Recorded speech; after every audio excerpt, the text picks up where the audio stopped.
بسم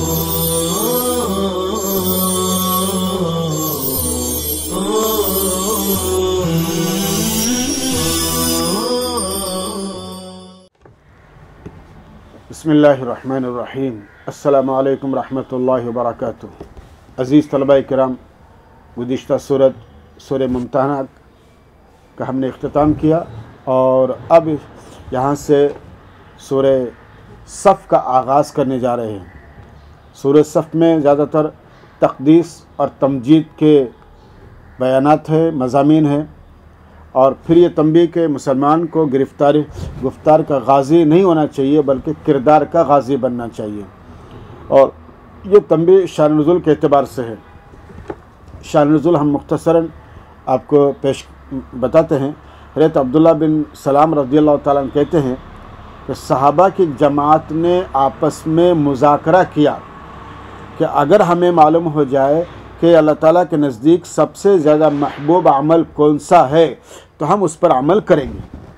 اور ایک روایت میں ہے کہ بعض نے یہ کہا کہ اگر ہمیں معلوم ہو جائے کہ اللہ کے نزدیک سب سے زیادہ محبوب عمل کون سا ہے تو ہم جان و مال کی بازی لگا دیں گے، یہ مسند احمد کی روایت میں۔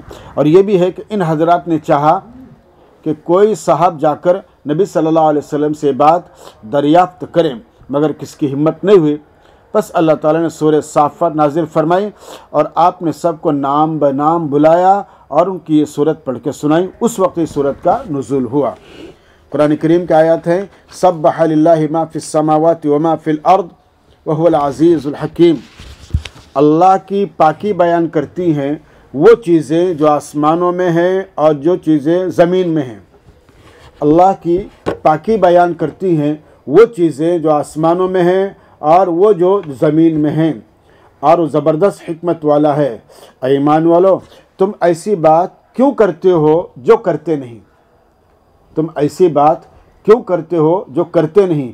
اللہ کے نزدیک بڑی بیزاری کی بات ہے کہ آدمی وہ بات کہے جو کرے نہیں۔ بے شک اللہ تعالیٰ ان لوگوں کو پسند کرتے ہیں جو اس کے راستے میں قطار باندھ کر لڑتے ہیں، گویا وہ سیسہ پلائی ہوئی دیوار ہیں۔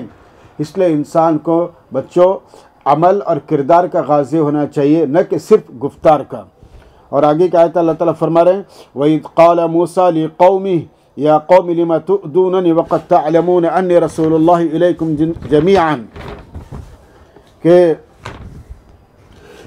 جب موسیٰ نے اپنی قوم سے کہا، اے میری قوم، تم مجھے کیوں تکلیف پہنچاتے ہو، تم مجھے کیوں ایذا دیتے ہو، جبکہ تم جانتے ہو کہ میں تمہاری طرف اللہ کا بھیجا ہوا آیا ہوں۔ میں تمہاری طرف اللہ کا بھیجا ہوا آیا ہوں۔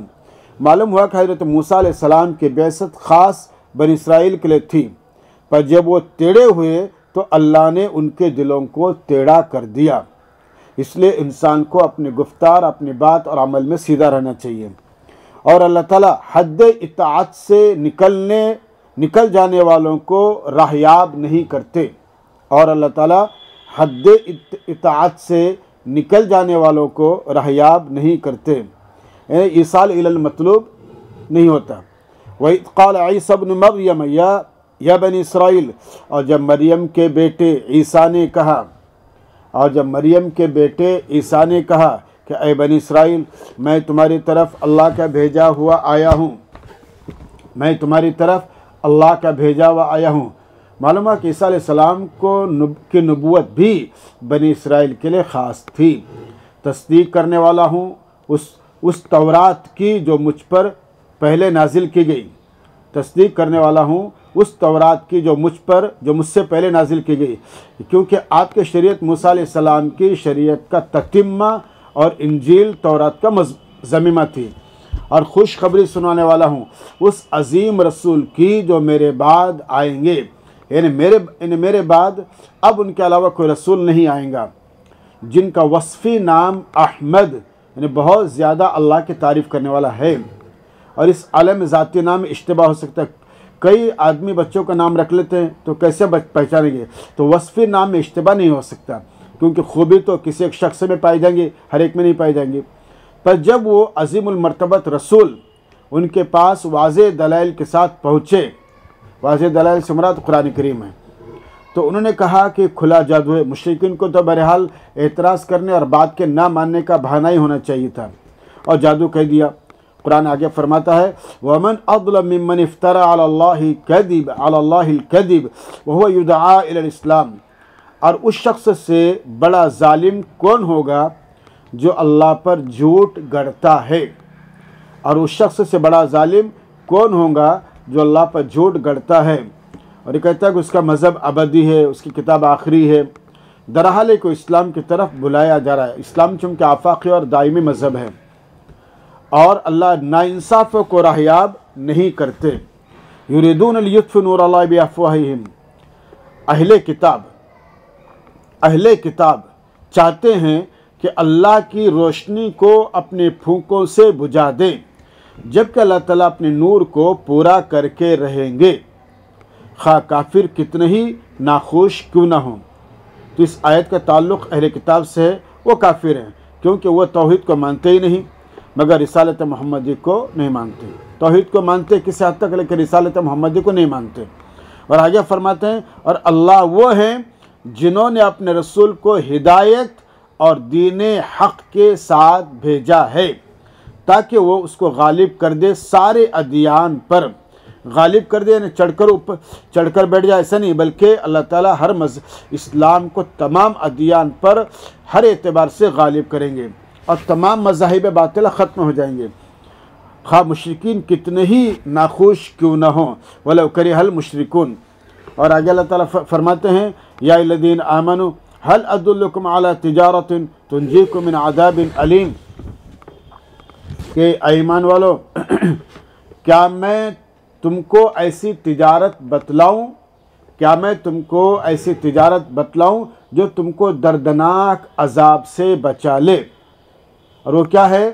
تم اللہ پر اور اس کے رسول پر ایمان لاؤ، اللہ پر اور اس کے رسول پر ایمان لاؤ، اور اس کے بعد پھر اللہ کے راہ میں اپنے مالوں اور اپنی جانوں کے ذریعے قتال کرو، اور پھر فرما رہے ہیں یہ تمہارے لیے بہتر ہے اگر تم کچھ سمجھ سکو، اللہ تمہارے گناہ بخش دیں گے اور تم کو ایسے باغات میں داخل کر دیں گے جن کے نیچے نہریں بہہ رہی ہیں اور عمدہ مکانات میں ہمیشہ رہنے کے باغات ہیں، اور یہ اللہ کی طرف سے بڑی کامیابی ہے۔ اور ایک دوسری نعمت ہے، اللہ فرما رہے کہ اور دوسری نعمت ہے اخرى جس کو تم پسند کرتے ہو، یعنی اللہ کی مدد اور جلد ملنے والی فتح ہے، اور یہ فتح سے مراد فتح مکہ ہے، مگر اشارے میں بات کہی اللہ تعالیٰ نے، اور آپ مومنین کو بشارت سنا دیں، اور آپ مومنین کو بشارت سنا دے، اس لیے کہ بشارت سنانا بھی مستقل ایک نعمت ہے۔ اور اس کے بعد پھر اللہ تعالیٰ فرما رہے ہیں یا الذین آمنوا کونوا انصار اللہ کما قال عیسی ابن مریم للحوارین من انصار الی اللہ، ایمان والو تم اللہ کے دین کے مددگار بن جاؤ، تم اللہ کے دین کے مددگار بن جاؤ، جیسے عیسیٰ بن مریم نے حواریوں سے مدد کی طلب کی کہ اللہ کے دین کے لیے کون میری مدد کرے گا یا کون میری مدد کو تیار ہے، حواریین نے جواب دیا ہم مدد کو تیار ہیں۔ پھر بنی اسرائیل کے کچھ لوگ ایمان لائے اور کچھ لوگ منکر رہے، پس ہم نے ایمان لانے والوں کی ان کے دشمنوں کے مقابلے میں تائید کی، سو وہ غالب ہو گئے۔ الحمدللہ سورہ صافات بھی مکمل ہو گئی ترجمے کے اعتبار سے اور ضروری مباحث کے اعتبار سے، اور انشاءاللہ ہم دوسری مجلس کے اندر انشاءاللہ آئندہ مجلس میں سورہ جمعہ سے متعلق انشاءاللہ کلام کریں گے۔ والسلام علیکم ورحمۃ اللہ وبرکاتہ۔